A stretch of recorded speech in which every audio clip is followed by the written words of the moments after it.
तो आज की वीडियो में हम पढ़ने वाले हैं क्लास 8 का मैथ एक्सरसाइज 10.2 हम स्टार्ट कर रहे हैं। एक्सरसाइज 10.2 का पहला क्वेश्चन यहाँ पर दिया गया है, निम्न संख्याओं को मानक रूप में लिखिए। तो सबसे पहले हम इस एक्सरसाइज से रिलेटेड बेसिक चीज़ों को जानेंगे। बेसिक चीज़ें जान लेने के बाद हम इस एक्सरसाइज को सॉल्व करेंगे। तो चलिए स्टार्ट करते हैं। देखिए, सबसे पहले हम यहाँ पर ये जानेंगे कि हम दशमलव संख्याओं को बटा के रूप में कैसे लिख सकते हैं। जैसे कि यहाँ पर आपको इस तरह का दशमलव संख्या दिया गया है, तो इसको आप बटा के रूप में यानी कि इस रूप में आप कैसे इसको लिख सकते हैं।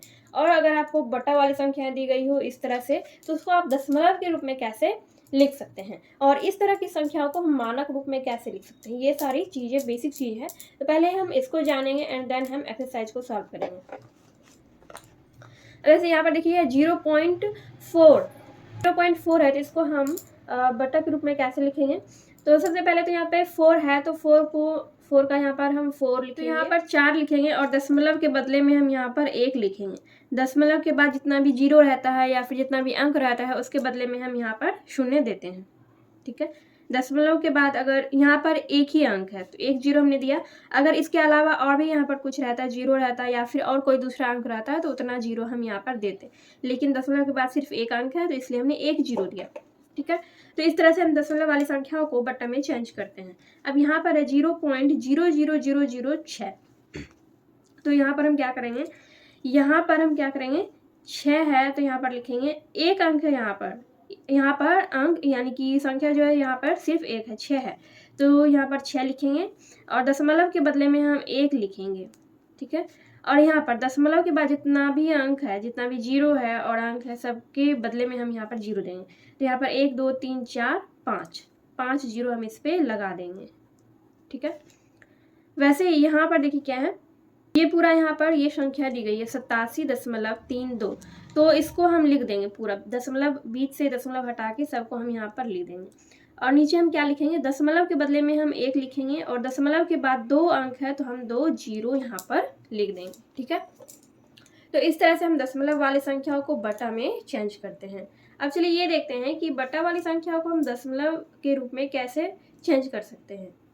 यहाँ पर है 8/100। क्या है, 8/100 है। तो 8/100 है, तो यहाँ पर हम क्या लिखेंगे, 8 लिखेंगे, सिर्फ 8। पहले हमने 8 लिख दिया। अब देखिए नीचे देखते हैं, यहाँ पर आपको दिख रहा है कि इस पे 2 शून्य है। यहाँ पर क्या है, 2 शून्य है। तो यहाँ पर जो हमने अंक दिया है इसके बाद हमें मतलब 2 अंकों के बाद हमें दशमलव लगाना है। 2 अंक के बाद हमें दशमलव लगाना है। तो एक अंक तो यही वाला हो गया 8, और दूसरा अंक क्या होगा, इसके पहले हम जीरो लगा सकते हैं। तो अब ये 2 अंक बन गया, तो 2 अंक के बाद हमें दशमलव लगाना है। और इधर हम जीरो लगा सकते हैं क्योंकि इधर का जीरो का वैल्यू नहीं रहता है, तो इसलिए हमने देखिए हमें यहाँ पर 2 अंक के बाद दशमलव लगाना था, इसलिए हमारे पास तो एक ही अंक था, तो इसलिए हमने यहाँ पर जीरो लगा दिया। ठीक है, तो अभी ये 2 अंक बन गया, 2 अंक के बाद ये दशमलव हो गया, तो 0.08 ये हो गया। इसको हमने लिख दिया दशमलव के रूप में। ठीक है, चलिए अब यहाँ पर है, यहाँ पर ये संख्या आपको दिया गया है और ये यहाँ पर दिया गया है, तो इसको ये जो पूरा संख्या है इसको हम यहाँ पर लिखेंगे 2 4 3 5 2 3। अब देखिए यहाँ पर कितना जीरो है, इस पे 4 जीरो है। 4 जीरो है तो हम यहाँ पर 4 अंक के बाद दशमलव लगा देंगे, 1 2 3 4। तो दशमलव कहाँ पे लगेगा, यहाँ पर लगेगा। तो ये हो गया 24.3523। ठीक है, अब वैसे यहाँ पर देखिए, यहाँ पर क्या है, यहाँ पर इसको हम कटा भी सकते हैं, ये जीरो और ये जीरो कट गया। अब क्या बच गया, अब बच गया यहाँ पे 4/10,000। तो यहाँ पर हम लिखेंगे 4 लिखा। अब यहाँ पर देखिए कितना जीरो है, 1 2 3 4 अंक के बाद हमें दशमलव लगाना है। तो एक अंक हमारे पास पहले से ही है, तो इसके बाद हम 3 जीरो और लगा देंगे। 3 जीरो हमने लगा दिया और यहाँ पर दिया दशमलव और यहाँ पर हम जीरो दे सकते हैं। तो ये 4 अंक हो गया, दशमलव के बाद 4 अंक हो गया, 4 जीरो था तो 4 अंक हो गया, तो ये हो गया इसका। ठीक है, तो इस तरह से हमने बट्टा वाली संख्याओं को भी दशमलव के रूप में बदल के देखा। एंड आई होप आपको ये दोनों चीज़ें समझ में आ गई होगी। अब आप दशमलव वाली संख्याओं को बटा के रूप में लिख सकते हैं खुद से, और बटा वाली संख्याओं को दशमलव के रूप में खुद से व्यक्त कर सकते हैं। अब यहाँ पर देखिए, यहाँ पर भी आपको बहुत ही इंपॉर्टेंट चीज़ मैं आपको बताने जा रही हूँ। तो यहाँ पर ये संख्या दिया गया है, इसमें अभी दशमलव नहीं है, इसमें हम कहीं पर दशमलव लगा देते हैं क्योंकि मैं आपको एग्जाम्पल देके समझाने वाली हूँ इसके थ्रू, इसलिए मैंने यहाँ पे अपने ही मन से यहाँ पर दशमलव लगा दिया।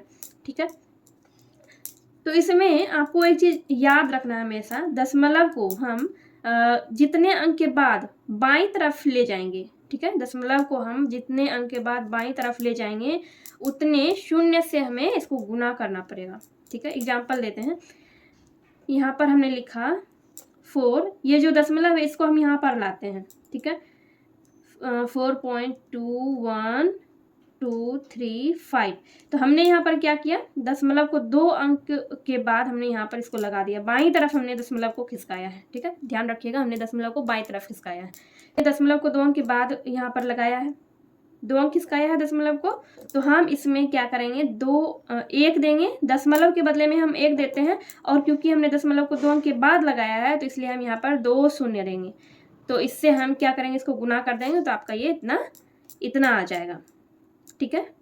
यानी कि हम दशमलव को जितने अंक के बाद लगाते हैं उतने ही शून्य से हमें 1 पर उतना शून्य देके हमें उसको गुना करना पड़ता है, इसको ध्यान रखिएगा।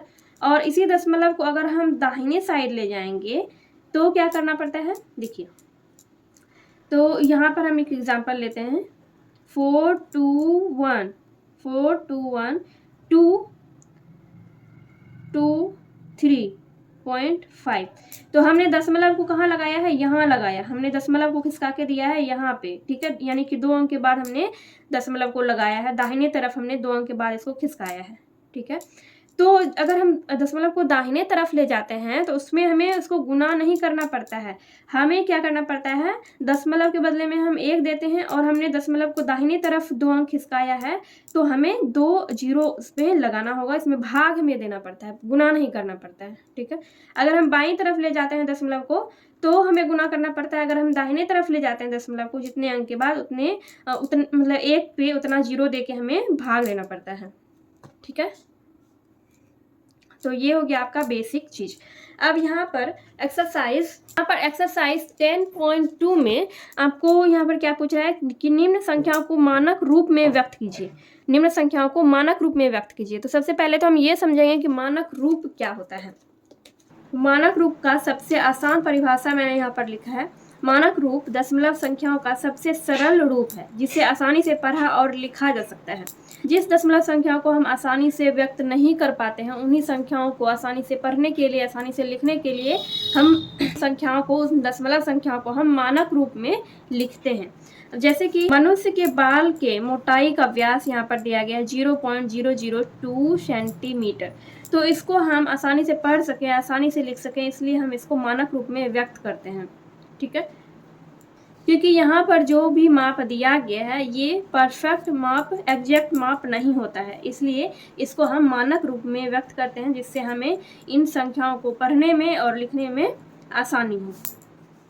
तो एक्सरसाइज 10.2 में यहाँ पर आपको 1 से 6 तक क्वेश्चन दिया गया है क्वेश्चन नंबर 1 में। तो इन संख्याओं को हमें मानक रूप में व्यक्त करना है, चलिए देखते हैं।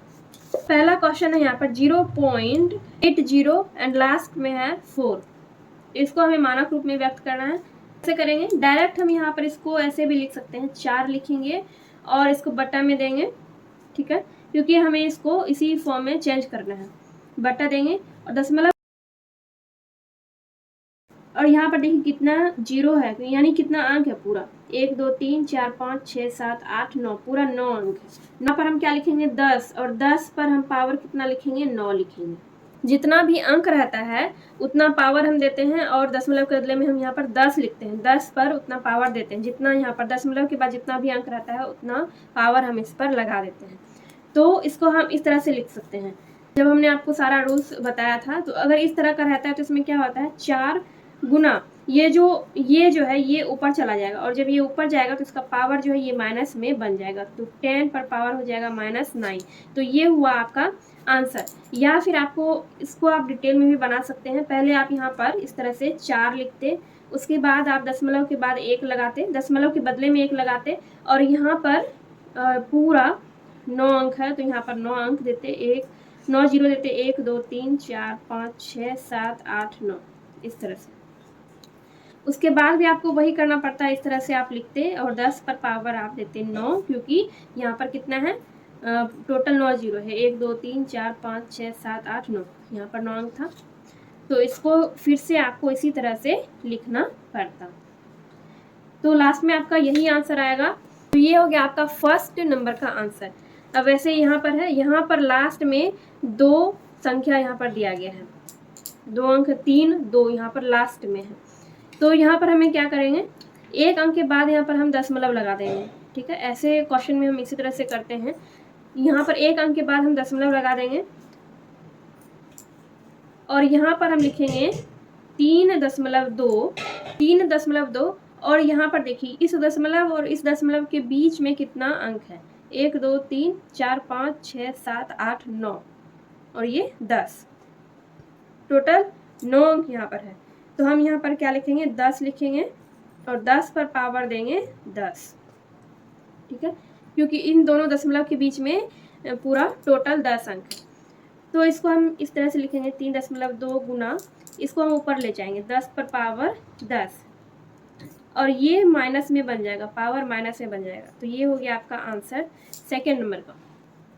थर्ड नंबर में हम वैसे ही करेंगे जैसे हमने क्वेश्चन नंबर 2 में किया था। 1 अंक के बाद हम यहाँ पर लगाएंगे दशमलव और इसको हम लिखेंगे 3.97 और नीचे हम लिखेंगे 10 और इस पर आप देखेंगे कि इन दोनों दशमलव के बीच में कितना अंक है, 1 2 3 4 5 6 7 8 9 10 है। तो यहाँ पर हम 10 पर पावर 10 लिखेंगे और इस तरह से लिखेंगे 3.97 इंटू 10 पर पावर 10, लेकिन यहाँ पर क्या हो जाएगा, माइनस हो जाएगा। तो ये हो गया आपका क्वेश्चन नंबर थर्ड का आंसर। तो क्वेश्चन नंबर 4 में क्या था, ये पॉइंट यहाँ पर नहीं था, पॉइंट हमने यहाँ पर लगाया, देखिए पॉइंट इसमें नहीं था।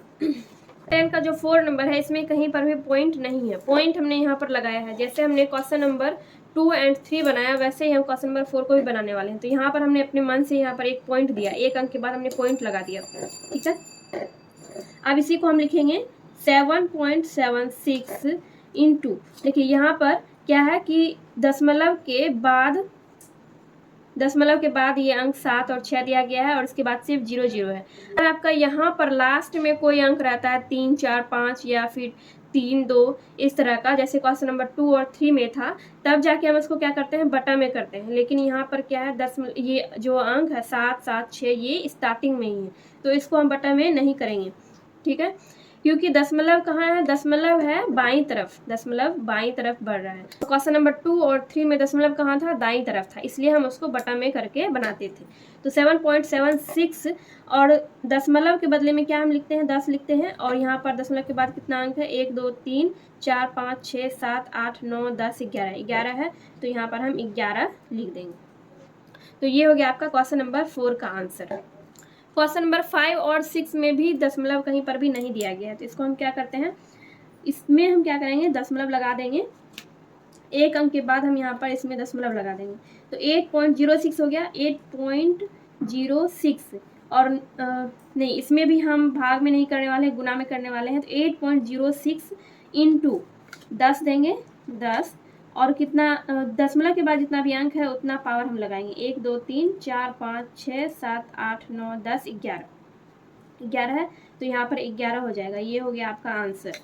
क्वेश्चन नंबर 6 में है, ये आपका क्वेश्चन है और यहाँ पर भी हम 1 अंक के बाद दशमलव लगाएंगे, 4.6035, तो लिखेंगे 6035 गुना 10 पर पावर कितना हो जाएगा, 1 2 3 4 5 6 7 8 9 हो जाएगा, 10 पर पावर 9 हो जाएगा। तो इस तरह से आपका एक्सरसाइज 10.2 का क्वेश्चन नंबर 1 कंप्लीट हो चुका है एंड आई होप आपको क्वेश्चन नंबर 1 समझ में आ गया होगा। तो यहाँ पर आपका मानक रूप दिया गया है, ठीक है, यहाँ पर आपका मानक रूप दिया गया है और आपको इसको सामान्य रूप में व्यक्त करना है। और क्वेश्चन नंबर फर्स्ट में हमने क्या किया था, आपको सामान्य रूप दिया गया था और इसको हमें मानक रूप में व्यक्त करना था। तो यहाँ पे आपका पहले से ही मानक रूप दिया गया है, इसको हमें सामान्य रूप में, दशमलव रूप में इसको हमें व्यक्त करना है। चलिए देखते हैं क्वेश्चन नंबर 2। देखिए क्वेश्चन नंबर 2 में आपका पहला क्वेश्चन ये दिया गया है 7.1.10 पर पावर -7, ये आपका क्वेश्चन दिया गया है। इसको सामान्य रूप में हम कैसे व्यक्त करेंगे, मैंने आपको इसी वीडियो में पहले बताया है कि आप किस तरह से दशमलव संख्याओं को बटक रूप में चेंज कर सकते हैं। ये चीज़ मैंने आपको पहले बताया है और इसको आप लोग कैसे बटक रूप में लिख सकते हैं वो भी मैं आपको अभी बताऊँगी। तो यहाँ पर देखिए इसको हम बटक रूप में लिखने वाले हैं, तो डायरेक्ट हम इसको यहाँ पर ये लिख सकते हैं 71 और नीचे हम क्या लिख सकते हैं 10, दशमलव के बदले में 1 लिखेंगे और एक यहाँ पर देखिए दशमलव के बाद 1 अंक है तो 1 0 हम लिख देंगे, 71/10 हम इसको लिख सकते हैं। ठीक है, यहाँ पे गुना देंगे। अब देखिए 10 पर पावर क्या है, -7 है, तो इसको हम क्या लिख सकते हैं, इसको हम लिख सकते हैं 1/10 पर पावर 7। देखिए ये इसी रूप में होगा तभी हम इसको इस रूप में लिख सकते हैं। ठीक है, अगर ये जो है इस रूप में होगा, इसी को हम इस रूप में इस तरह से लिखते हैं तो ये माइनस में बन जाता है इसका पावर। हम इसको किस रूप में लिख सकते हैं, इस रूप में लिख सकते हैं, इस तरह से। तो 71 गुना 1 कितना हो गया, 71 हो गया। ये 10 है और यहाँ पर देखिए 10 पर पावर 7 है, तो हम इस पर अब 7 जीरो, ये वाला 10 हमने लिखा, अब यहाँ पर 10 पर पावर 7 है, यानी कि हम इस पर 7 जीरो लगाएंगे, 1 2 3 4 5 6 7। ठीक है, अब देखिए अब यहाँ पर ये 71 है, 71 हमने लिखा।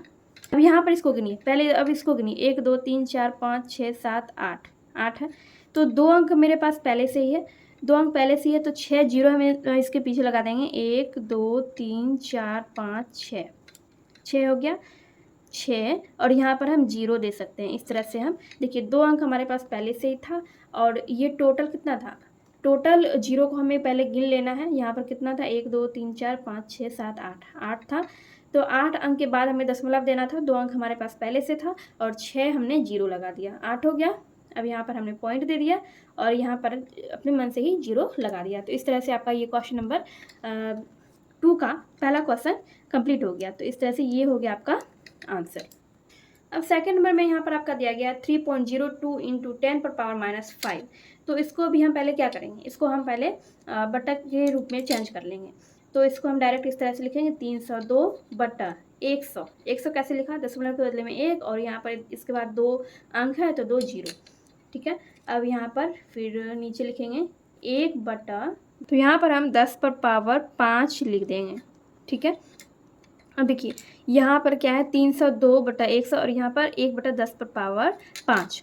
तो अब यहाँ पर क्या लिखेंगे 302 बटा, देखिए 302 को हम 1 से गुणा करेंगे तो 302 ही होगा, और यहाँ पर 100 है तो पहले तो हम यहाँ पर 100 लिख देंगे।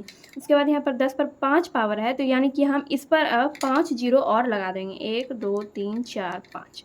अब टोटल को हम गिन लेंगे, 1 2 3 4 5 6 7, 7 है, तो 3 अंक हमारे पास पहले से ही है, 302 हम यहाँ पर लिख देंगे। टोटल कितना जीरो था, 7 जीरो था, तो 7 जीरो का मतलब ये है कि हमें 7 अंकों के बाद क्या लगाना है, दशमलव लगाना है, जिसमें से 3 अंक हमारे पास पहले से ही है, तो 4 अंक और हमें यहाँ पर इसमें जोड़ना है, तो हम क्या लगाएंगे, इसमें जीरो लगाएंगे, 0 0 0, कितना हुआ 3 3 6 और 1 ये 7, 1 2 3 4 5 6 7 हो गया। और यहाँ पर अब हम पॉइंट लगा देंगे, यानी कि दशमलव लगा देंगे, और यहाँ पर जीरो लगा देंगे। ठीक है, तो ये हो गया आपका आंसर क्वेश्चन नंबर सेकेंड का। और यहाँ पर है 5 गुना 10 पर पावर -9। ठीक है, तो यहाँ पर हम क्या लिखेंगे, 5 बटा 10 पर पावर 9, 5 बटा 10 पर पावर 9 लिखेंगे। और यहाँ पर क्या हो जाएगा आपका 5 और 10 पर पावर 9 है, यानी कि हम 10 पे दे देंगे 9 जीरो, 1 2 3 4 4 5 6 7 8 9, यानी कि 1 पे हमने कितना जीरो दिया, 9 जीरो दिया। ठीक है, यहाँ पर 9 था इसलिए हमने 9 जीरो इस पे लगा दिया। तो अब यहाँ पर टोटल शून्य कितना है, 9 है, टोटल शून्य 9 है, और हमारे पास अंक कितना है, सिर्फ एक ही अंक है, तो 5 है हमारे पास, 5। अब इसके पहले हम 8 जीरो लगाएंगे, 1, देखिए 1 ये पहले से 1 2 3 4 5 6 7 8 9, अब यहाँ पर पॉइंट लगा देंगे और यहाँ पर जीरो। तो ये हो गया आपका क्वेश्चन नंबर थर्ड का आंसर। टोटल ये 9 अंक हो गया, 1 2 3 4 5 6 7 8 9। ठीक है, अब यहाँ पर ये क्या है, 1 गुना 10 पर पावर 9 है, तो 1 पर हम 9 जीरो देंगे, 1 2 3 4 5 6 7 8 9। अब इसको हम गुना करेंगे 1 से, तो कितना होगा, 1 को इससे हम गुना करेंगे इतना ही होगा, 1 2 3 4 5 6 7 8 9। ठीक है, तो ये हो गया आपका आंसर क्वेश्चन नंबर 4 का। अब यहाँ पर है 2.0001 इंटू 10 पर पावर 10। ठीक है, तो इसको आपको बस थोड़ा सा ध्यान से देखना है, ये उन क्वेश्चन से थोड़ा सा अलग है। क्वेश्चन नंबर 2 का जो हमने 1 से लेके 4 तक क्वेश्चन सॉल्व किया, उससे ये दोनों क्वेश्चन थोड़ा सा अलग है। तो यहाँ पर हम क्या लिखेंगे, देखिए दशमलव हटा के डायरेक्ट हम क्या लिख देंगे, 3 जीरो और 1। अब देखिए अगर हम 1 हटाएंगे, यहाँ पर हम करते हैं, देखिए 0001 और दशमलव को हम हटाएंगे, दशमलव के बदले में हम 1 लिखते और इसके बाद 4 अंक है तो 4 जीरो हम इस तरह से देते। ठीक है, इस तरह से हम देते, 4 जीरो हम इस तरह से देते। तो इस पर 1 पर कितना है, 4 जीरो है, तो इसलिए हम यहाँ पर क्या लिखेंगे, 10 पर पावर 4। इस तरह से हम इसको, मतलब इसको जो है हमने इस रूप में लिख दिया। ठीक है, और यहाँ पर 10 पर पावर क्या है, 10 है। ठीक, देखिए ये हो गया आपका 2001 गुना 10 पर पावर 10, और ये जो भाग में है, ये भाग में है, इसको हम ले जाएंगे ऊपर, इसको हम ऊपर ले जाएंगे तो ये जो है ये इस रूप में आ जाएगा, 10 पर पावर -4, ये माइनस में बन गया, इसका जो पावर है ये माइनस में बन गया। ठीक है, अब यहाँ पर लिखेंगे 2000 और ये 1। अब ये जो पावर है 10 में से 4 माइनस हो जाएगा, 10 में से 4 माइनस हो जाएगा तो कितना बचेगा आपका, 10 पर पावर 6 बच जाएगा। तो 10 पर पावर 6 का मतलब ये हुआ कि हम पहले इस अंक को लिखेंगे 2 0 0 और 1। ठीक है, और 10 पर पावर 6 का मतलब ये हुआ कि इस पर हमें अब 6 जीरो लगाना है, 1 2 3 4 5 6। ये हो गया आपका आंसर क्वेश्चन नंबर 4 का। ठीक है, तरह से आपका क्वेश्चन नंबर 5 भी बनेगा। ठीक, क्वेश्चन नंबर 5 में आपका ये क्वेश्चन आया, यहाँ पर दिया गया है। तो सबसे पहले तो हम इस अंक को लिख देंगे पूरा, 3 4 6 1 2 9। अब नीचे क्या लिखेंगे, यहाँ पर देखिए 3.4 6 1 2 9, ये है। दशमलव को हटा के यहाँ पर 1 लिखते और इसके बाद 5 अंक है तो 5 जीरो, 1 2 3 4 5। तो इसी को हम लिख देंगे इस रूप में 10 पर पावर 5 और गुना में 10 पर पावर 6। ठीक है, तो अब क्या करेंगे, 3 4 6 1 2 9 गुना 10 पर पावर 6, और इसको जो हम अभी ये भाग में इसको ऊपर ले जाएंगे तो ये गुना में बन जाएगा, लेकिन ये जो पावर है ये हो जाएगा आपका माइनस में, इसको ये माइनस में हो जाएगा। ठीक है, तो देखिए ये जो है 6 में से 5 जो है ये माइनस हो जाएगा, तो 3 4 6 1 2 9 गुना 10 पर पावर 6 और 10 पर पावर 5, तो 6 में से 5 माइनस हो जाएगा तो कितना बच जाएगा आपका, 10 पर पावर 1 बच जाएगा। तो इसका मतलब ये हुआ कि 3 4 6 1 2 9 पे हम 1 जीरो लगा देंगे क्योंकि इस पर सिर्फ 1 ही पावर है। तो ये हो गया आपका आंसर। तो इस तरह से आपका एक्सरसाइज 10.2 का question number 1 and question number 2 आपका कंप्लीट हो गया है। एंड नेक्स्ट वीडियो में हम लोग नेक्स्ट क्वेश्चन देखेंगे। ये वीडियो अगर आपको थोड़ी सी भी हेल्पफुल लगी हो तो प्लीज़ वीडियो को लाइक कीजिए, कमेंट कीजिए एंड अपने दोस्तों के साथ वीडियो को शेयर कीजिए। चलिए हम मिलते हैं नेक्स्ट वीडियो में।